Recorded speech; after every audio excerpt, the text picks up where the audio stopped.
Alors, bonjour à tous et toutes. Merci d'être là. On a attendu un petit peu pour essayer de voir si des personnes qui étaient notamment devant les stands régaliens voulaient nous rejoindre pour cette conférence. Donc, nous avons une table ronde aujourd'hui qui est intitulée « S'engager pour la sécurité de tous, regard croisé sur les métiers de la gendarmerie et de la sécurité routière ». Et nous allons découvrir cette institution. Nous sommes accompagnés de deux représentantes, deux femmes d'exception de la gendarmerie nationale qui ont bien accepté de croiser leur regard, leur parcours, leur mission et leur métier. Donc nous accueillons tout d'abord Florence Guillaume, qui est générale de gendarmerie. Elle est actuellement déléguée interministérielle à la sécurité routière. Votre parcours est impressionnant. Vous êtes devenue en 2022 la plus jeune générale de l'histoire contemporaine, alors que la gendarmerie ne compte que 6 femmes à ce grade. Vous êtes Saint-Cyrienne et vous avez choisi de servir au sein de la gendarmerie à l'issue de votre formation il y a quelques années. Bon, on peut le dire, hein, c'est 94-97, Saint-Cyr. Depuis, vous avez alterné des postes de commandement territorial, alors Pas-de-Calais, Isère, l'Ain. Vous avez aussi tenu des fonctions au sein du cabinet du directeur général de la gendarmerie nationale. Vous étiez en charge des questions de prospective, de stratégie. Vous étiez aussi la plume pour le DGGN. Et vous avez aussi assuré des fonctions de conseillère au sein du cabinet du ministre de l'Intérieur et plus récemment au cabinet du Premier ministre. Bienvenue, Générale. Nous accueillons à vos côtés Marie-Laure Pesan, qui est colonelle de gendarmerie. Et vous, tout le monde vous connaît, je pense. Vous la connaissez? Dites oui, rien que pour me faire plaisir. C'est gentil. Voilà. Exactement, c'est la porte-parole de la gendarmerie nationale depuis 2022. Donc vous avez un parcours tout aussi inspirant. Donc vous êtes officier de gendarmerie et vous avez alterné des postes de commandement opérationnel dans le Var, le Pas-de-Calais. Vous avez aussi tenu des postes d'état-major en administration centrale à la direction générale de la gendarmerie nationale, en territoire au niveau de la région, dans la région Hara. Et vous avez également été chargé de mission sécurité et prévention de la délinquance au sein de l'Association des maires de France. Aujourd'hui, vous incarnez... Ah, mon micro ne fonctionne plus. Aujourd'hui, vous incarnez la gendarmerie nationale dans les médias, alors toujours avec clarté, pédagogie. En plus, on est collègues, elle nous avait donné une formation pour apprendre à parler avec clarté. Je suis sous son regard averti, du coup. Et de bientôt, le 1er août, eh bien, vous allez prendre le commandement de la gendarmerie du Morbihan. Bienvenue, colonel. Alors, je vais vous donner quelques chiffres d'introduction. En 2023, la gendarmerie nationale, c'est 20 000 recrutements, c'est 13 000 en active et c'est à peu près 7 000 réservistes. L'institution totalise environ 155 000 personnels au total qui couvrent 96% du territoire et 95% des communes. Alors, la délégation interministérielle à la sécurité routière, là, c'est à peu près 2200 personnes qui sont réparties entre différents sites. Il y a l'administration centrale, où là, il y a environ 200 personnes, et c'est tout type de métier que vous allez retrouver en centrale. Vous avez des cadres, des juristes, vous allez avoir des statisticiens, des ingénieurs, des data scientists. Et ensuite, ce réseau central, il est complété par des réseaux au niveau des préfectures, environ 600 personnes. Et vous avez un corps de métier que vous connaissez tous, parce que certains d'entre vous détiennent le fameux ticket rose, qui sont les inspecteurs du permis de conduire et de la sécurité routière, où ils sont 1350 en France. Donc la sécurité routière, eh bien, effectivement, ça reste un enjeu majeur, puisque il y a encore plus de 3000 personnes qui décèdent sur les routes de France, notamment en 2024. Et pour finir avec les chiffres, et après, je ne vous en parle plus, mais c'est juste pour vous donner un peu le niveau de rayonnement de cette direction. C'est quand même 12 millions de cartes grises par an. C'est 750 000 attestations scolaires qui sont délivrées en matière de sécurité routière. Et surtout, on est dans une université, donc ça ne mange pas de pain de le dire, c'est le premier examen de France, puisque c'est 1,5 million de nouveaux permis de conduire qui sont délivrés chaque année. Alors aujourd'hui, nous allons parler de ces métiers, comment ils répondent aux défis d'un monde en évolution tout en restant accessibles. Alors on ne va pas se mentir, la gendarmerie nationale, souvent lorsqu'on la rencontre pour la première fois, eh bien c'est sur la route. Et au-delà des missions de contrôle de la gendarmerie, eh bien la gendarmerie remplit évidemment bien d'autres missions et qui offrent énormément d'opportunités, notamment d'emploi pour la jeunesse. Alors, dans cette première partie, eh bien, nos invités vont nous dire un mot sur les raisons de leur engagement, elles vont nous parler aussi de la réalité, de la diversité de leur métier.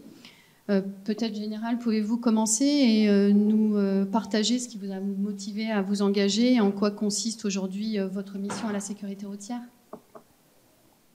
Merci beaucoup. Bonjour à tous et à toutes. Ravie d'être présente aujourd'hui pour cette petite heure d'échange sur les métiers de la gendarmerie. Ravie en plus de le faire avec Marie-Laure Pesan, parce que je crois que nous partageons toutes les deux la même passion, faut le dire quand même clairement pour notre métier. Voilà, je crois que c'est un métier effectivement passionnant, mais c'est aussi un métier de contrainte. Donc je pense que c'est aussi parce que c'est un métier de contrainte que forcément il faut avoir la passion pour l'exercer. C'est-à-dire qu'à priori, à moins d'être totalement masochiste, généralement quand on s'engage dans un métier où quelque part on va avoir de la contrainte de disponibilité, on va avoir de la contrainte aussi, j'irais en termes d'engagement, parce qu'aller sur des situations qui sont difficiles, ou parce qu'elles sont difficiles physiquement, ou parce qu'elles sont difficiles psychologiquement, c'est pas toujours évident d'être au contact des victimes, de ça trouver les mots justes. Donc par définition, je crois qu'il faut avoir un peu de passion chevillée au corps, en tout cas l'envie de servir pour être, je dirais, pleinement équilibré dans son métier. Et c'est ça aussi qui est important. Je pense que vous êtes tous à la recherche d'un métier dans lequel en fait vous vous sentez bien et vous pensez pouvoir vous épanouir. Parce que moi je pense que c'est vraiment le premier point indispensable, c'est s'épanouir et être bien, être en phase avec son métier. Alors moi, pour les raisons de mon engagement, alors là, je vais me projeter quand même. Marie-Josée Miranda pudiquement voulait taire mon âge. Bon, enfin bon, après, de toute façon, on n'y peut pas grand-chose. Effectivement, je pense que je suis rentrée à Saint-Cyr, vous n'étiez même pas née, mais c'est pas grave. Voilà, c'est chacun son tour. De toute façon, il n'y a pas de souci. Donc moi, je suis rentrée en 1994, donc à l'école spéciale militaire de Saint-Cyr. Je suis rentrée après avoir fait une formation. Moi, j'étais en classe prépa, tout simplement prépa lettres, et donc j'ai passé le concours.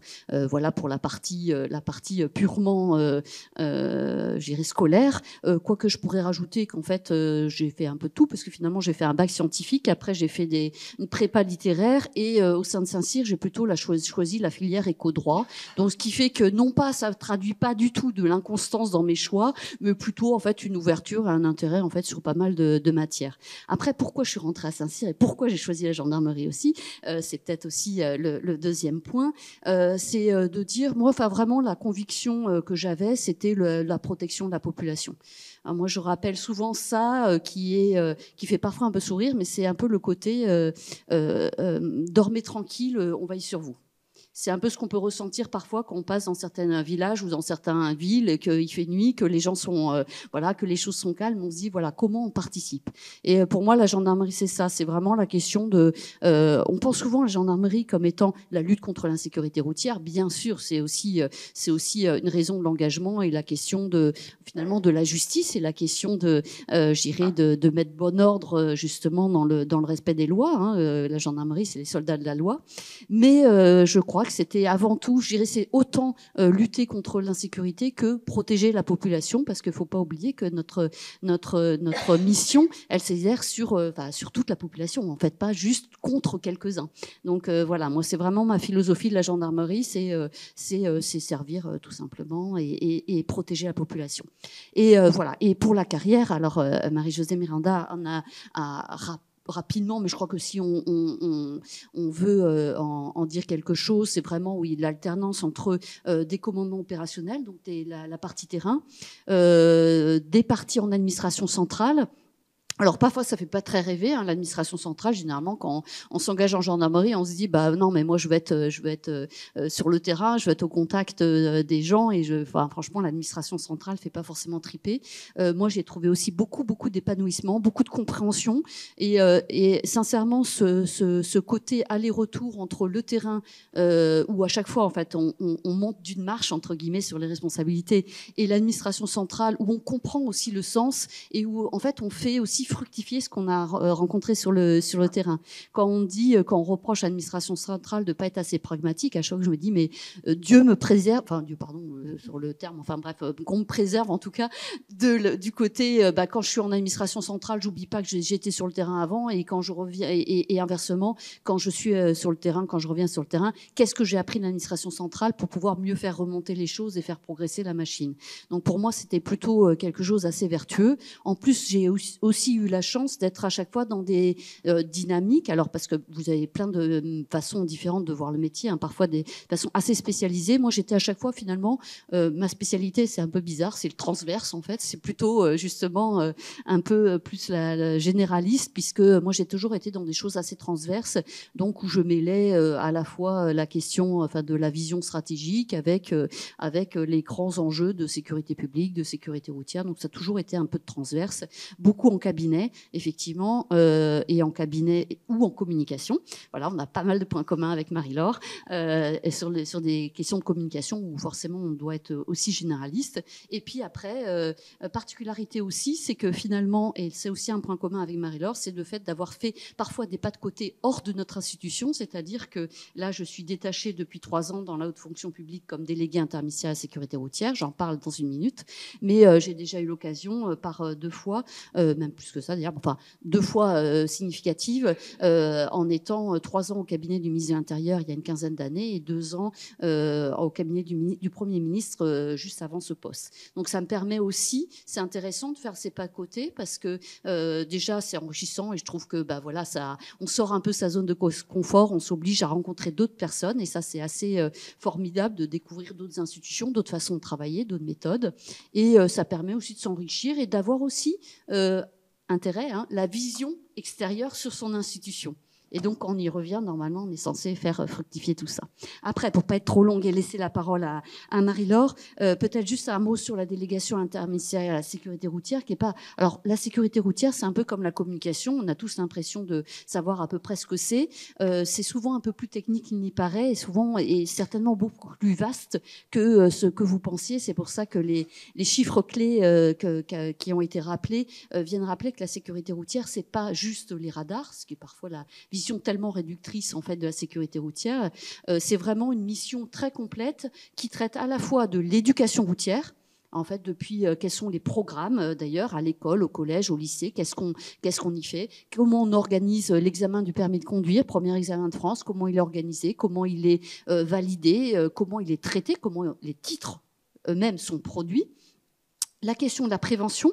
La prévention, c'est à la fois, j'irais, de la pédagogie, mais ça doit être servi à la fois par des campagnes nationales, et puis après réfléchir à comment on fait passer des messages, on pourra y revenir, des opérations locales, parce que faire que des choses au niveau national, à un moment donné, ça n'a pas assez de prise. Il faut avoir la prise sur le terrain, il faut avoir la prise de la compréhension, et ça c'est relayé par tout un réseau dans les préfectures qui vont faire des actions avec d'ailleurs tantôt les forces de l'ordre, tantôt des bénévoles, tantôt des assureurs, enfin donc faire porter un message sur des publics qui sont cibles. Donc c'est bien souvent les jeunes en priorité, parce que finalement c'est quand même malheureusement au regard de la part dans la population les premières victimes de la route, mais aussi des usagers un peu cibles. Ça peut être des seniors, ça peut être aussi les vélos. Comment on parle du partage de la route aujourd'hui, comment on incite les automobilistes à être plus attentifs aux vélos. Donc il y a plein de choses sur la prévention. Évidemment la réglementation et la législation, puisque tout changement du code de la route passe par ma délégation. Donc tous les textes autour des projets de loi qui traitent de la sécurité routière, j'irai de la mobilité de façon un peu générale, mais donc aussi tous les arrêtés, les décrets, ça passe par ma délégation. Je pense au niveau national et au niveau européen, puisqu'on travaille aussi sur les directives européennes et tout notre permis de conduire, par exemple, est tout décliné du droit européen. Donc ça, c'est un gros enjeu. Et on travaille aussi à l'international. Et d'ailleurs, la semaine dernière, j'étais 2 jours à l'ONU, puisque je suis membre du comité du board sur le fonds de sécurité routière de l'ONU, qui vise à attribuer des fonds à des pays qui ont des enjeux de sécurité routière assez dimensionnants et pour les aider à développer. Donc c'est vraiment très vaste. Et puis évidemment, après, le contrôle. Je n'oublie pas le contrôle pour autant, qui est évidemment un contrôle à la fois grâce aux forces de l'ordre, grâce aux polices municipales, grâce aussi aux radars automatisés. Donc c'est toute la gestion, le développement et le maintien en condition d'un parc d'environ 5000 équipements. Donc c'est quelque chose d'assez important. C'est bien sûr toute la partie numérique, puisque on a la responsabilité de tout le service d'immatriculation des véhicules. Donc voilà, c'est tout le service aussi de production des permis de conduire. Et Dieu sait qu'il faut que ça fonctionne, parce que quand vous achetez une voiture ou quand vous avez votre permis, vous avez envie très rapidement d'avoir votre carte grise ou votre permis, ce qui est tout à fait légitime. Et donc, il faut faire en sorte que tout fonctionne. Donc voilà, j'espère, en tout cas pour un premier panel. Et je laisse maintenant Marie-Laure revenir plus spécifiquement pour la gendarmerie, puisqu'on a essayé de partager ça à 2 voix aujourd'hui. Bien, merci. Alors, je vais faire à l'imitation, vous parler un petit peu aussi de mon parcours, plus pour vous donner des idées de ce que ça peut être et de la diversité de ce qu'on peut faire au sein de la gendarmerie.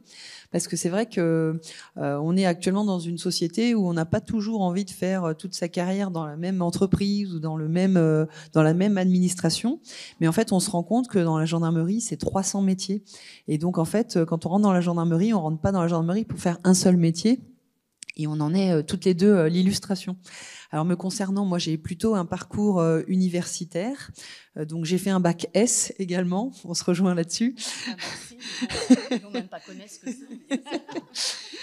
Et puis c'est vrai que j'ai bifurqué sur le droit. Donc moi j'ai fait plutôt des études de droit. J'étais pas du tout au départ partie pour faire policier ou gendarme, en tout cas sur ce type de métier-là. Et puis c'est un peu les études moi qui m'ont donné envie, parce que comme moi, vous savez, on a souvent l'opportunité de faire des stages. J'ai fait des stages en police, en gendarmerie, en douane, en magistrature. Et puis mon choix s'est affiné pour la gendarmerie. Les concours m'y ont aidé également. Et puis je me suis retrouvée en gendarmerie. Alors moi, à l'origine, je voulais plutôt faire de l'investigation, de la police judiciaire. Vous voyez comme quoi on peut quand même rater sa carrière sur un certain plan, mais réussir sur d'autres. Mais c'est vrai que moi j'ai fait des études de criminologie je suis rentrée à l'école des officiers de la gendarmerie, qui s'appelle maintenant l'Académie militaire de la gendarmerie nationale, qui est à Melun, à la suite du concours que j'ai passé. Et vous avez donc 2 ans de formation à Melun, donc quand vous êtes universitaire en tout cas.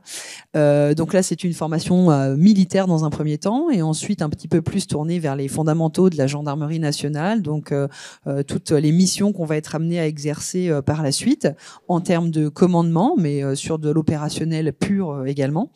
Et ensuite moi j'ai fait donc une alternance de poste opérationnel, de poste d'état-major. Donc j'ai commencé par commander une brigade dans le Var.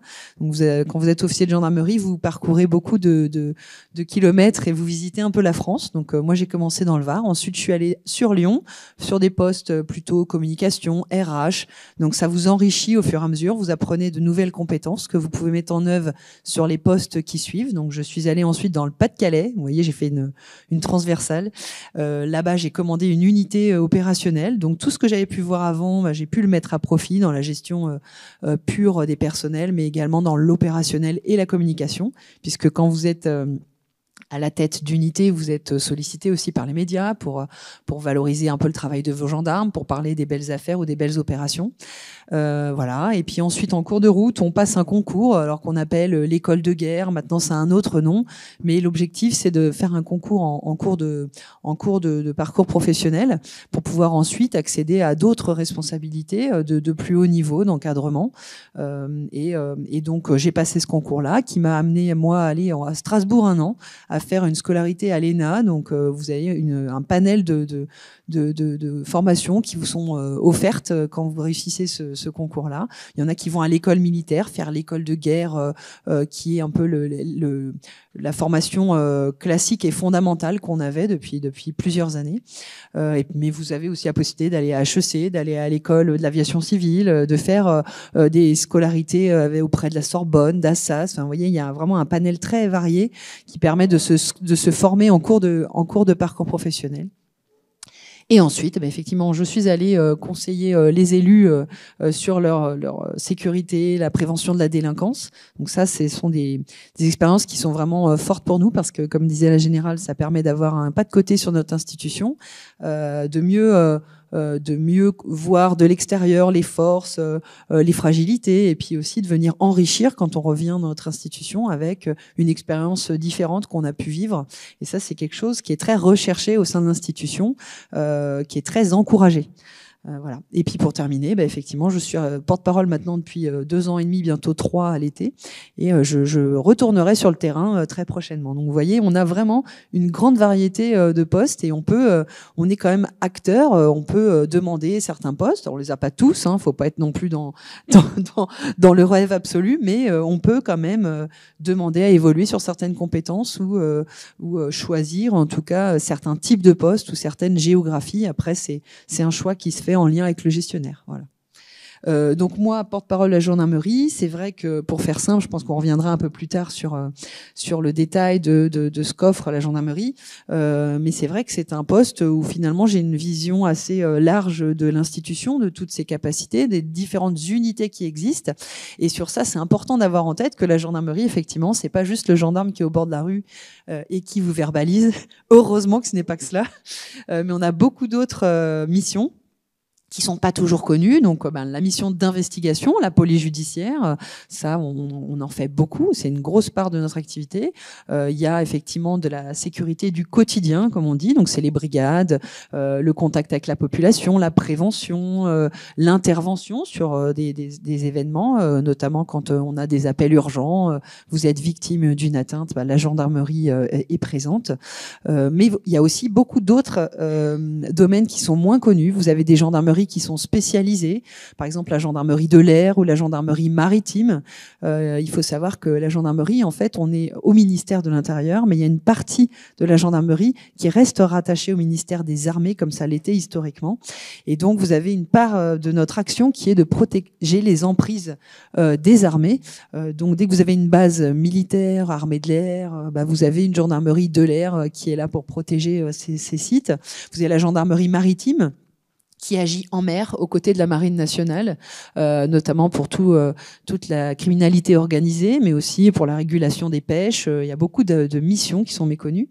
Vous avez également la prévôté, la gendarmerie qui va aux côtés des armées qui sont projetées en opération extérieure et qui s'occupent de la sécurisation des bases ou de toutes les actions qui nécessitent une intervention de la gendarmerie à l'étranger. Vous avez beaucoup de gendarmes aussi qui sont en ambassade, qui vont être attachés de sécurité intérieure ou attachés de sécurité intérieure adjoints, mais en tout cas qui sont tournés vers l'international. Donc il y a un panel de propositions qui sont offertes quand on intègre la gendarmerie. Et puis bien sûr toutes les unités classiques, les équipes cynophiles, la garde républicaine, avec ses chevaux, mais pas que. Vous avez plein d'autres missions, des missions d'intervention, des missions protocolaires assez variées. Le GIGN, voilà, beaucoup. Je vais pas vous faire la liste. La liste est très longue, mais ça vous montre la grande diversité qui s'offre à vous quand vous intégrez la gendarmerie. Merci beaucoup. Moi, je retiens de votre première partie d'intervention qu'en fait, il y a vraiment une complémentarité entre les postes qui sont exercés en administration centrale, où là, on est plus tourné vers de la stratégie, on est plus tourné vers l'élaboration de la norme, c'est-à-dire la légistique, écrire les textes, que ce soit des textes de loi ou des textes réglementaires, éditer la doctrine, et que ensuite, lorsque vous partez en territoire, eh bien là, vous êtes tourné vers le côté opérationnel de vos missions, et que ce que vous avez fait en centrale, eh bien, vous permet d'exercer vos missions plus en conscience, et surtout d'avoir une réactivité, d'être à jour dans l'ensemble du bloc législatif qui s'applique et dans vraiment le caractère opérationnel de vos missions. Et j'ai bien retenu, et j'espère que vous aussi, qu'en fait la gendarmerie proposait une formation continue tout au long de la carrière, une vraie formation continue qui permet de se réinscrire, de continuer à se former et de suivre, de s'adapter à un choix de parcours qui est tout à fait individuel. Merci à toutes deux déjà pour cette première partie. Alors on va aborder une seconde partie maintenant qui est plus tournée vers, on va dire, l'évolution des métiers de la gendarmerie et de la sécurité routière, parce que la société évolue avec l'intelligence artificielle, les drones, il y a énormément de choses qui viennent s'inscrire dans le paysage aujourd'hui de sécurité, qui peuvent influencer vos missions. Et si vous acceptiez de nous parler un peu de la façon dont la gendarmerie s'adapte à ces métiers, comment elle répond aux besoins encore de la société vis-à-vis de ces éléments, et puis et effectivement nous parler des opportunités que ça ouvre, parce que du coup s'il y a de nouvelles s'il y a de nouvelles évolutions, bien, il y a peut-être de nouveaux métiers, de nouveaux besoins en formation et en force vive. Et donc, du coup, je pense que pour notre auditoire, ce sont des éléments qui pourraient être intéressants. Peut-être général, si vous voulez. Alors, je commence sur... quelque part, en fait, quels sont les grands marqueurs qui vont, qui influent sur la sécurité routière. Peut-être le premier marqueur, c'est quand même déjà, on colle. Faut toujours se dire que finalement, le code de la route est sans doute le code qui s'applique le plus au plus de gens au quotidien. C'est-à-dire qu'à moins de rester chez vous, même si vous êtes, vous sortez, vous êtes juste piéton, vous allez avoir interagir sans même vous en rendre compte avec le code de la route. Traverser un passage piéton, utiliser le vélo, prendre la voiture, enfin tout ça. En fait, on est vraiment au cœur du quotidien, des Français. En termes de règles, il y a quand même déjà beaucoup de choses qui ont évolué, qui essayent de prendre en compte, mais peut-être le premier point dans les marqueurs, c'est l'évolution des mobilités. La sécurité routière, elle va accompagner en sécurité aussi l'évolution des mobilités et des nouvelles mobilités. Alors, nouvelles mobilités, j'aime pas trop ce terme parce que quand on parle notamment de tout ce qui est vélo, trottinette électrique, etc., en fait, en tout cas pour le vélo, c'est finalement, il était bien antérieur à la voiture, mais en tout cas, le renouveau du vélo ou tous ces engins, forcément, ça appelle à un questionnement sur comment on pratique la sécurité routière sur une route qui est beaucoup plus partagée qu'avant, ou en tout cas telle qu'on a conçu les règles ces dernières années. Donc comment on partage la route avec des personnes qui par définition vont être à des niveaux de vitesse, à des niveaux de poids et à des niveaux de protection différentes. Parce je dirais très concrètement, quand vous êtes plus vous allez vite, plus vous êtes lourd et moins vous êtes protégé, plus vous êtes vulnérable. Donc voilà, comment on fait passer ces messages-là, comment on accompagne en sécurité le développement du vélo, comment on incite les automobilistes à être plus vigilants aux cyclistes et aux usagers vulnérables, comment aussi on invite les cyclistes et autres usagers vulnérables à comprendre que le code de la route est en tout cas le pacte social qui nous unit tous et que finalement l'intérêt de tous collectivement le respecter. Donc ça, c'est déjà un grand marqueur, c'est la façon de communiquer. Façon de communiquer, il y a plein de façons. D'ailleurs, on en a utilisé plusieurs au cours de la vie de la sécurité routière. Ça peut être des choses qui sont plus, d'ailleurs, entre guillemets, très pédagogiques, mais objectivées de façon un peu froide, des choses qui peuvent un peu faire peur, des choses qui mettent en situation. Et on a aussi tout un pan aujourd'hui qui se développe sur le côté, en fait, d'une communication beaucoup plus bienveillante, qui va travailler, en fait, les changements de comportement. Comment, en fait, on communique non pas pour faire peur, mais pour inscrire un changement durable. Donc ça, c'est plutôt, en fait, des nouvelles fonctions qu'on demande aussi.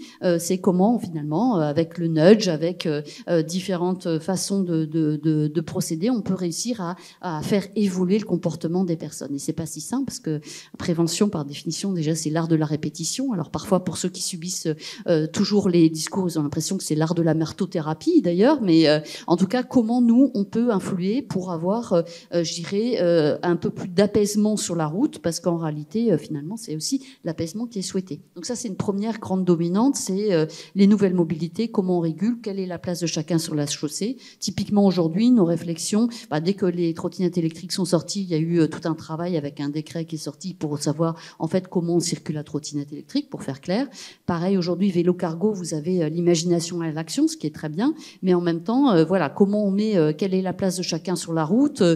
Si un vélo cargo commence à avoir un emport de pratiquement 1 tonne, j'exagère un peu, quelle est sa place sur la bande cyclable, comment on le met. Donc voilà, tous ces enjeux, en fait, de vivre ensemble, et c'est pas pour rien que notre signature, c'est sécurité routière, vivre ensemble.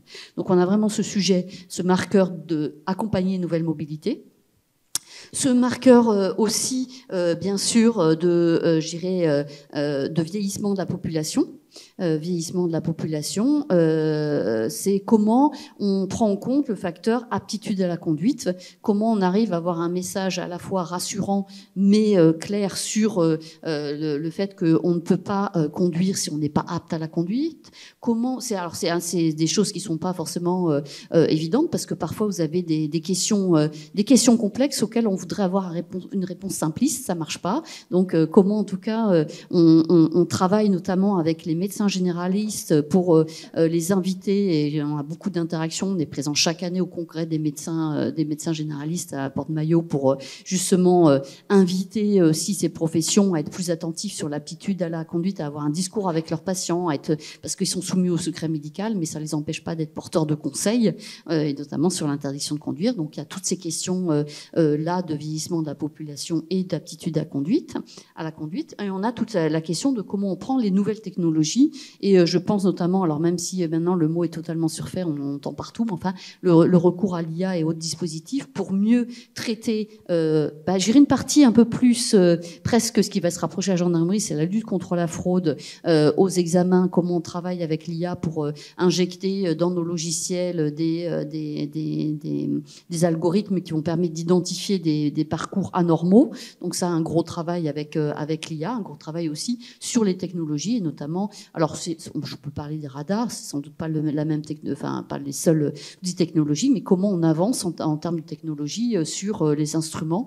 Et par exemple, on travaille beaucoup aussi sur des questions de stupomètre, comment on mesure la drogue de façon facilitée sans passer par une prise de sang si la personne le souhaite. Donc voilà, on a quand même beaucoup de sujets, l'utilisation des nouvelles technologies, la question de la transition écologique, la question du vieillissement, la question des comportements, c'est vraiment des choses en fait qui sont des marqueurs, et qui fait qu'on va appeler au-delà de gérer des habituels. Habituellement, on va dire la sécurité routière, les profils, c'était plutôt ou des profils en fait fonction publique un peu généralistes, juristes, généralistes ou juristes, ou des profils ingénieurs, moi j'ai pas mal d'ingénieurs, et notamment des sorties d'ingénieurs de l'École nationale de travaux publics de l'État qui viennent à la sécurité routière. Mais à côté de ça, en fait, finalement, on va chercher beaucoup d'autres profils plus précis aujourd'hui, ou via des concours de la fonction publique, ou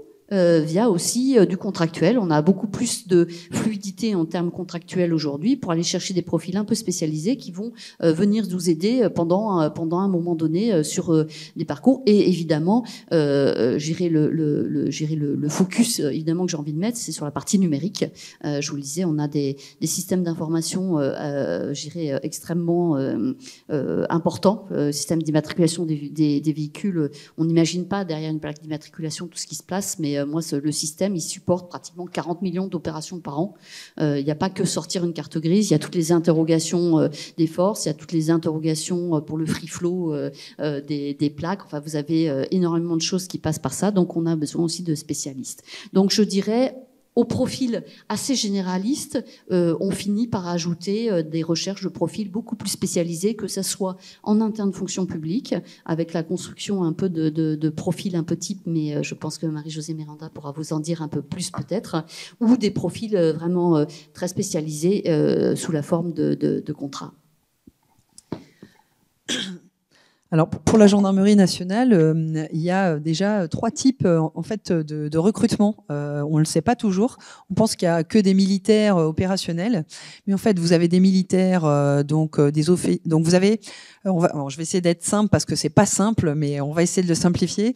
Vous avez des militaires qui sont opérationnels, vous avez des militaires qui sont un peu plus administratifs, et vous avez des personnels civils de la gendarmerie. Dans les militaires, vous avez donc le corps de soutien administratif qui fait beaucoup de soutien, comme son nom l'indique, du RH, de la finance, de la logistique. Et vous avez aussi le corps plutôt opérationnel. Et chez les militaires, vous avez deux grandes catégories qui sont les officiers qui sont plus sur de l'encadrement et du commandement, et les sous-officiers de gendarmerie qui eux sont sur des corps un peu plus de l'exécution, mais aussi de l'encadrement, avec des possibilités d'avancement assez importantes.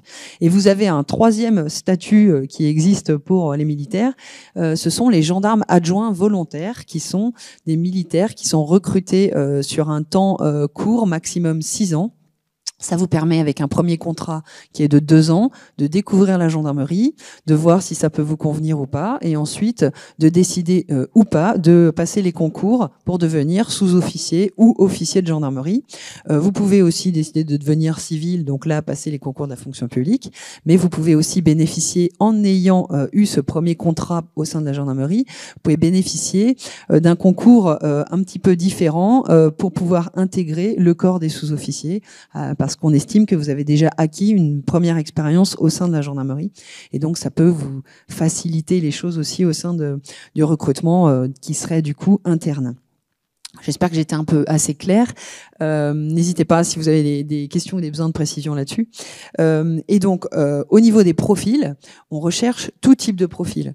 L'avantage des concours, c'est que vous avez des épreuves écrites, des épreuves orales, du sport, mais qui restent assez généralistes la plupart du temps. Vous pouvez avoir un parcours en histoire, un parcours en droit, un parcours scientifique. Alors, c'est très recherché, les parcours scientifiques chez nous, parce que on évolue avec la société, et donc on a de plus en plus d'enjeux numériques, de cybersécurité. On a besoin aussi de développer notre autonomie en termes de fabrication d'outils numériques, et donc on développe des logiciels en interne. On a nos propres développeurs au sein de la gendarmerie. Donc, sont des profils recherchés, mais vous pouvez très bien avoir été ancien cuistot et décider de rentrer dans la gendarmerie, on en a. Vous pouvez être infographiste, on a des infographistes au sein de la gendarmerie, au service de la communication par exemple. Vous avez vraiment des métiers très vastes, des mécaniciens auto, des mécaniciens hélico, vous avez des pilotes motorisés, enfin on appelle donc nous les motocyclistes de la gendarmerie, vous avez des maîtres chiens, mais toutes ces compétences-là, elles peuvent s'acquérir aussi au sein de la gendarmerie. Parce que quand vous passez les concours de la gendarmerie, vous êtes d'abord gendarme. Donc vous rentrez comme militaire de la gendarmerie, et ensuite vous pouvez, dans les années qui suivent, vous spécialiser, donc passer des formations complémentaires. Par exemple, vous voulez être enquêteur sous pseudonyme dans le monde cyber et dans le darknet, et ben vous pouvez accéder au Centre national de formation cyber, qui est à Lille, qui vous forme pour faire des enquêtes dans le monde cyber. Mais vous pouvez aussi aller à l'école de Gramma, dont on fête les 80 ans cette année, qui est l'école qui forme tous les chiens de la gendarmerie nationale.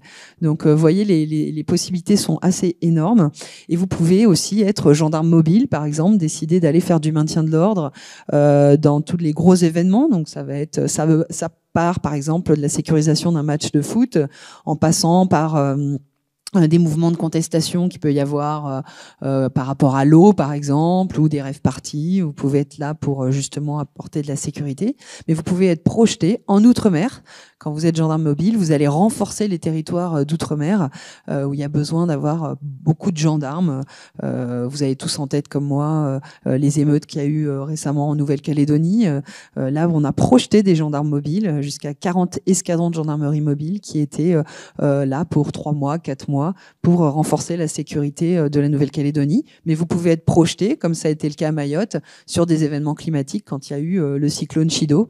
Donc là, le métier de gendarme mobile, faut aimer le voyage, faut aimer les déplacements parce que c'est presque 280 jours de déplacement par an. Mais c'est extrêmement enrichissant, et notamment quand on est jeune, qu'on démarre dans la vie et qu'on a envie de se forger une connaissance assez ouverte du monde. Voilà. Et c'est vrai qu'à côté de ça, vous avez aussi des contrats, aussi des contractuels. Ça, je l'ai pas évoqué, mais qui peuvent être des contrats courts de 11 mois, ça peut être un peu plus long. Et vous pouvez être recruté comme spécialiste d'un domaine parce qu'on a vraiment beaucoup de besoins en la matière. Et vous pouvez, tout à l'heure, je vous parlais des pilotes. On a par exemple des gens qui rentrent en gendarmerie, qui n'ont même pas le permis de conduire, qui ont les bases de la sécurité routière, mais en tant que piétons, et qui peuvent terminer pilote d'hélicoptère ou qui peuvent être pilote d'engin blindé de la gendarmerie. Toutes ces formations, elles peuvent se faire en interne. Et donc, c'est vrai que les possibilités sont assez énormes.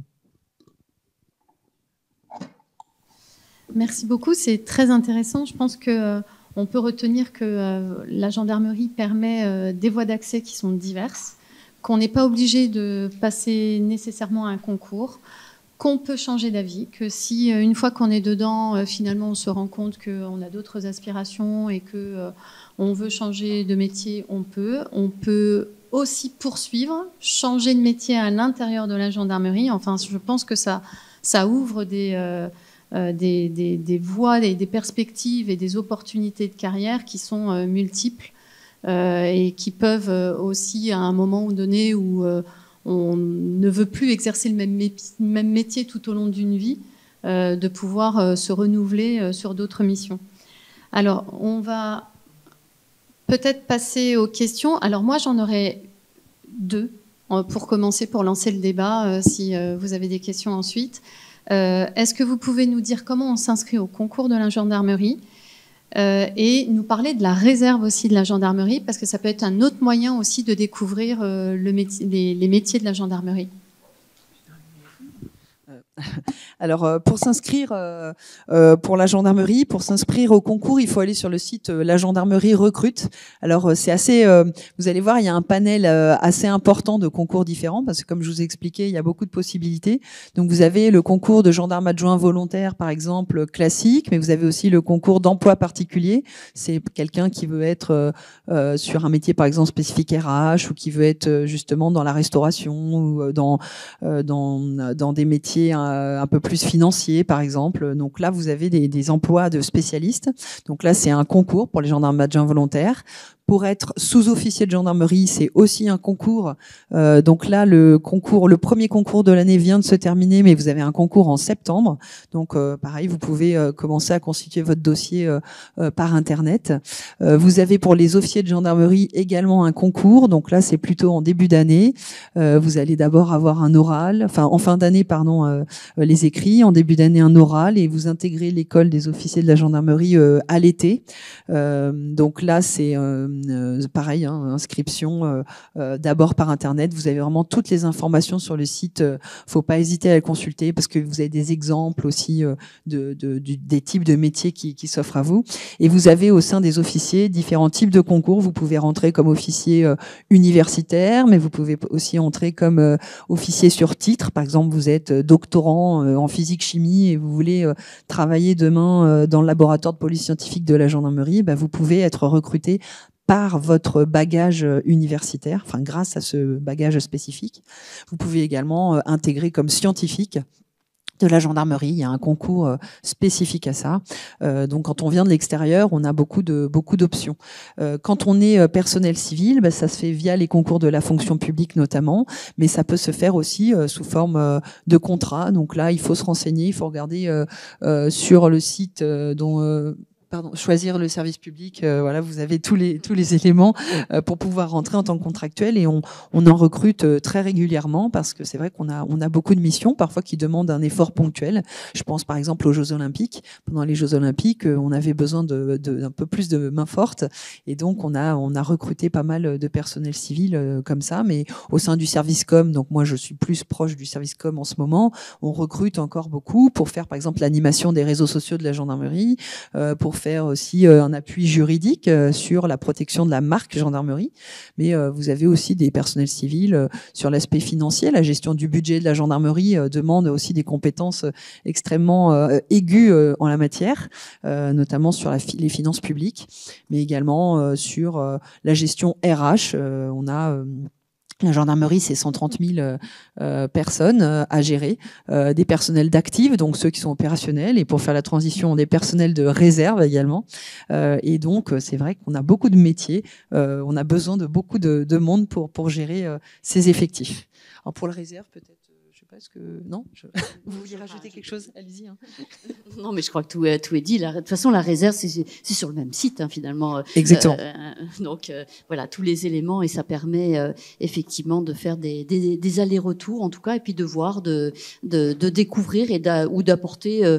On peut très bien rentrer en réserve parce qu'on a envie de voir et de s'interroger sur le métier, ou on peut rentrer sur la réserve parce qu'on a juste envie ponctuellement de servir et d'apporter, je dirais, sa contribution quelques week-ends par an ou quelques soirées par an. Donc c'est vraiment, je dirais, ça s'adapte aussi aux souhaits des personnes. Et puis parfois il y en a qui rentrent en se disant moi c'est juste pour faire un effort ponctuel, et puis qui se disent bah, finalement moi ça me plaît bien et j'y resterai. Puis à contrario d'autres qui n'y restent pas. Mais c'est l'avantage, encore une fois, et pour reboucler la boucle et ouvrir les questions, c'est que ça reste un métier, je pense, absolument passionnant. C'est aussi un métier de contrainte. Il faut pas oublier de le dire, même si encore une fois, j'irai évidemment, la question de l'organisation de travail a énormément évolué, mais c'est aussi un métier de contrainte parce qu'on peut s'engager, entre guillemets, un peu physiquement. On est au contact de situations difficiles. Situations difficiles, c'est pas forcément arriver sur une scène de crime, ça peut être aussi, et souvent d'ailleurs, davantage, gérer les vivants, gérer gérer des familles de victimes, donner des explications. Enfin, on voit des situations extrêmement diverses. Et donc voilà, c'est forcément en tout cas un engagement qui est à la fois passionnant et contraignant. Est-ce que vous avez des questions dans la salle? Moi, j'en aurais encore une. Est-ce que c'est possible aussi de venir en deuxième partie de carrière, c'est-à-dire d'avoir exercé une carrière dans le privé et de se reconvertir dans la gendarmerie? Alors c'est plus complexe parce que c'est vrai que sur les métiers de la gendarmerie, justement, on attend un certain engagement. Hein, c'est un métier d'engagement, comme vous l'avez compris, et un certain dynamisme. Et donc sur le recrutement, vous avez un âge maximum pour pouvoir passer les concours. Donc ça va être une quarantaine d'années. Alors ça dépend des concours. Vous voyez, j'ai pris ma petite anti-sèche là, mais vous en avez, par exemple, pour être gendarme adjoint volontaire, c'est entre 17 et 26 ans. Quand vous êtes sur le concours de sous-officier, c'est entre 17 et 35 ans. Pour les officiers de gendarmerie, c'est 18 et 27 ans. Donc, vous voyez, il y a un âge maximum pour passer les concours.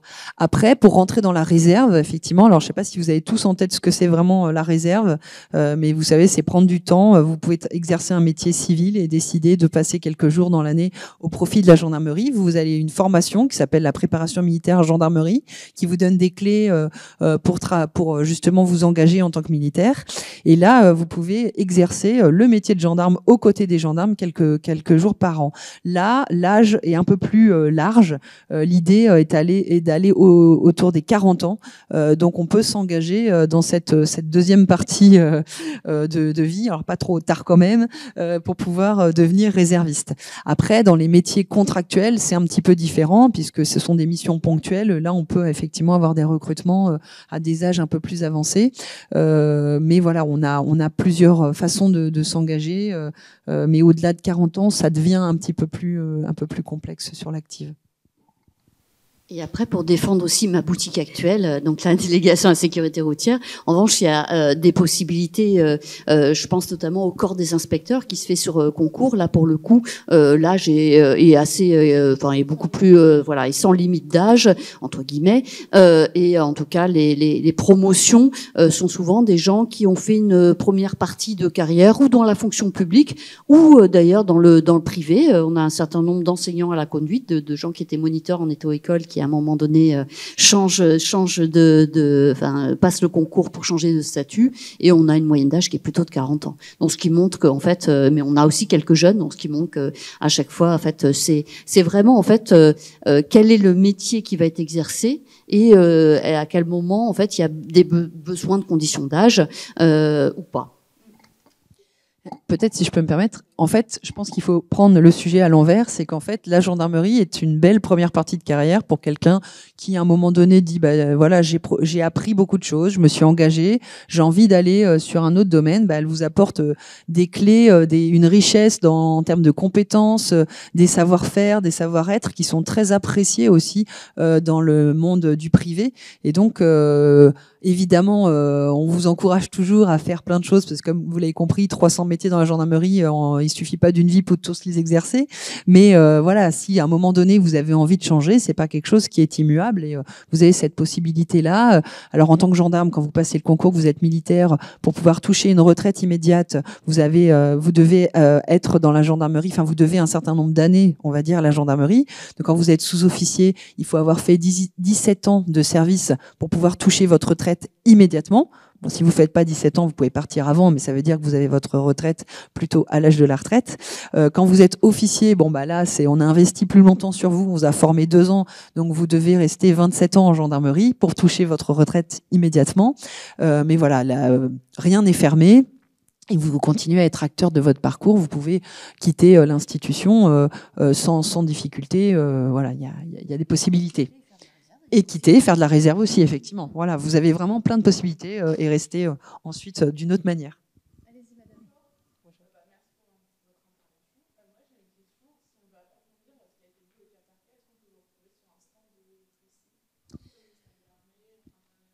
Alors malheureusement, là, vous n'avez pas de gendarme sur le stand. Il y a le stand du ministère de l'Intérieur, mais effectivement, là, a priori, il n'y a pas de gendarme. Mais faut pas hésiter. Ce que vous pouvez faire aussi, c'est, vous savez, il y a une application qui s'appelle Ma Sécurité. Je ne sais pas si vous l'avez tous en tête. C'est une application qui vous permet d'accéder à plein d'informations sur la sécurité. À la fois, vous avez des conseils de prévention, vous avez des conseils d'actualité, vous avez des outils, des mémos, etc. Mais vous avez aussi la possibilité de chatter avec des gendarmes.